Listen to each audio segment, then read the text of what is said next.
An intrepid Melbourne man has swum across Port Phillip Bay in a record time of about 10 hours.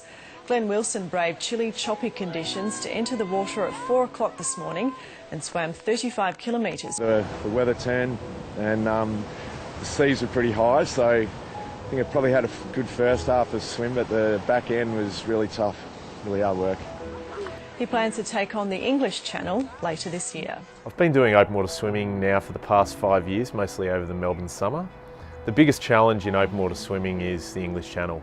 The things that make the English Channel so difficult is the cold water and the really strong currents. You're just by yourself, and only about half the people who do it make it. So it was probably in 2014 that I made the call to swim the channel.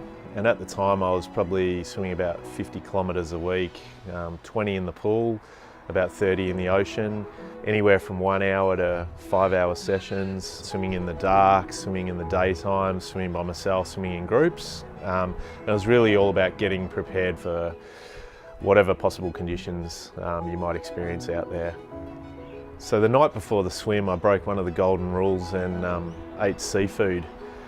And later that night I started to feel a bit sick, but thought, look, once I get out there in the water and get going, I'll be fine. But unfortunately about 3 or 4 hours in, I was really sick and I had to make the tough call of grabbing the boat, which automatically disqualified me from the swim.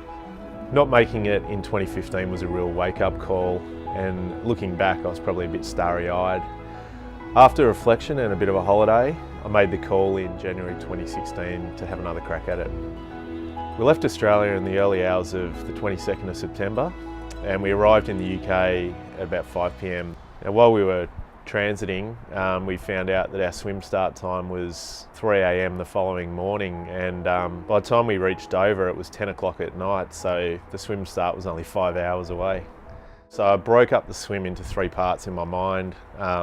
Basically from the start to the edge of the shipping channel. The middle part was the actual shipping channel and the third part was shipping channel to France. The reason for breaking up the swim into the smaller parts is that to think of it as one is just too overwhelming. During the swim my feed strategy was really simple. I had a bottle of Powerade which I poured into my Choose Tap bottle, and an energy gel taped to the outside which I tore off approximately every 20 minutes. Given that you only feed every 20 minutes, that's the only real opportunity that you have to talk to your support crew, but that period's really important to get those messages of motivation and keep you going. All right, doing well. Keep it up, buddy. People often ask me, what do I think about when I'm swimming? And the answer is not much. I really just try to focus on something simple like my stroke technique and to really keep my mind off what I'm actually out there doing. So as you're swimming, you often start experiencing a pain in your elbow, a pain in your arm, pain in your wrist, and you have to keep telling yourself that it's all in your head and that it's not real.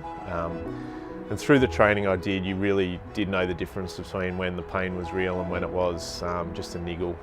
It probably wasn't until the 3 hour mark when the sun came up, so I've been swimming in the dark until that point, and it was a really nice day as it turned out. But it was the second half of the swim where the hard work really needed to be done as I encountered that changing current. The end of the swim's really hard to describe. It happened really quickly because I'd been fighting against this really strong current for about half an hour and I felt like I hadn't even moved. And then all of a sudden out of nowhere I covered about the last 500 metres in several minutes and made it to shore, which was really just a big bunch of rocks. The day after our swim we all headed down to the White Horse. It's a famous pub for channel swimmers. Wrote our name on the ceiling alongside all the other people who've swum the channel over the years. They've actually run out of room, I don't know what he's going to do. If I had to describe how I felt at that point, to be honest, it was probably just complete relief. The swim was over, and also this journey I'd been on for 2 years had finally come to an end and I could say that I'd swum the channel.